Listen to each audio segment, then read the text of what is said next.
तो चलतु सांग मैंने आम आज बहुत ही सरल व सहज उपाय सिमई करवा। आगे गुजराती को गुंड करवा, तापर गोटे चम्मच घी पकईवा, से 100 ग्राम सिमई को पकईके भलरे भाजवा।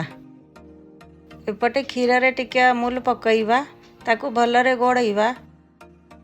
सिमई रे गोटे गिलास पानी ऐड करवा, तापर अमूल और क्षीर को गोड़े के रखी थिले ताको पकईवा। सिमई को भलरे चलाइवा, तापर टिके परिणाम रे क्षीर पकईवा, गुजराती गुंड पकईवा, 2-3 चम्मच चीनी पकईवा। चीनी पकईके ताको भलरे घोड़ेवा, टिके नाको लूण पकईवा। तो देखि पारुथिबो आम सिमई प्रस्तुत हो जाइछि। एते सरल और सहज उपाय रे मु सिमई प्रस्तुत करि देइछि। तो चलंतु वर्तमान सिमई को टेस्ट करिवा। एमिति नुआ नुआ रेसिपी देखिया पाई चंदना किचन को सब्सक्राइब करंतु। जय जगन्नाथ।